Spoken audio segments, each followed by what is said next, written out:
This year's G7 summit is expected to include a focus on fiscal policy at a time when the global economy is struggling to gain momentum. The summit's host, Japan, the world's third largest economy, is facing contraction as nothing the country has ever seen. And government is trying to bring about a turnaround so far. VOA correspondent Steve Herman has details from Tokyo. Japan, with an aging population and no economic growth amid decades of deflation, has gone from an object of envy to a country practically deserving of pity among its G7 peers. So this market is shrinking overall, which makes it very difficult to get it moving again. This requires some major structural changes, and these take time. We are probably the first large nation to grapple with these challenges. Means that we are likely to be, at the same time, the people who come up with viable solutions.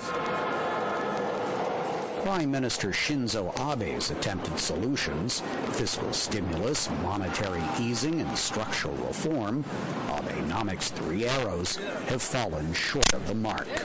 The area he failed most, I would say miserably, is a structural reform. I think for the last few years he has been just unable to tackle any reforms which are worthy of the name structural.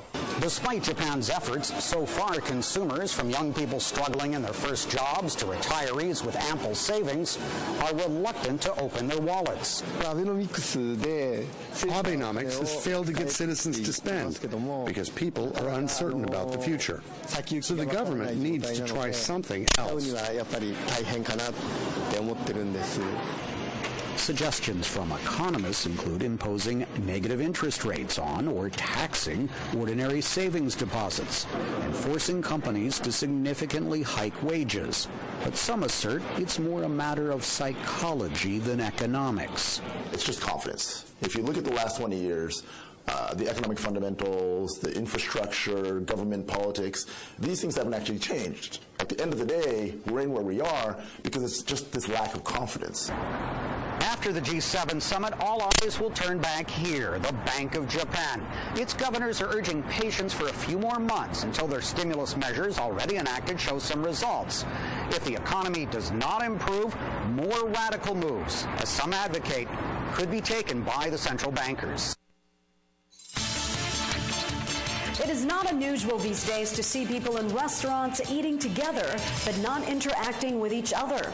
Instead, they are looking down at their smartphones almost all the time. Elizabeth Lee reports.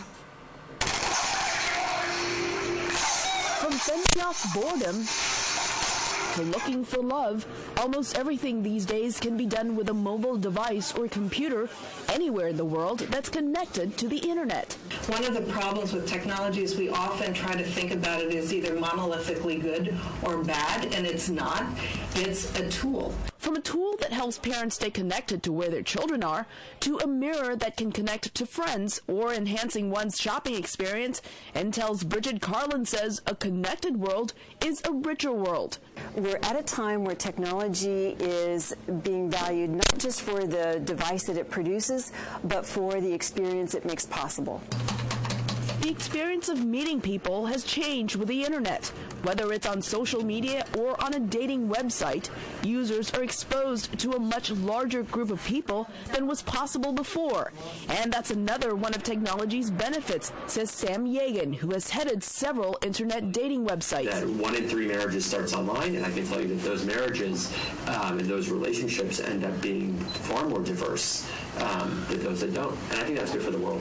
A third reason technology is a benefit, it's an outlet for students that did not exist a few decades ago. The ways that kids are using technology to express their creativity is unbelievable. That's a place where I get very excited with young people. The excitement is also tempered with fear of the technology among parents. In our guts, we are saying, okay, what is this doing to our kids' brains? What kind of child is going to develop out of this?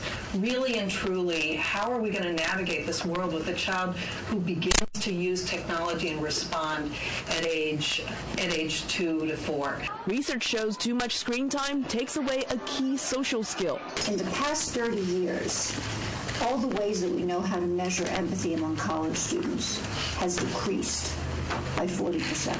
Social scientist Sherry Turkle says empathy is learned and developed when people talk to each other in person. She says technology also takes away other key behavioral skills. We are so used to the constant stimulation of always having the phone to go to, of constantly having stimulation, that we are losing this capacity for solitude, and with it, self-reflection, self-containment. As the debate continues over the pros and cons of a connected world, technology keeps evolving, creating new discussions about how people who are social by nature should use it.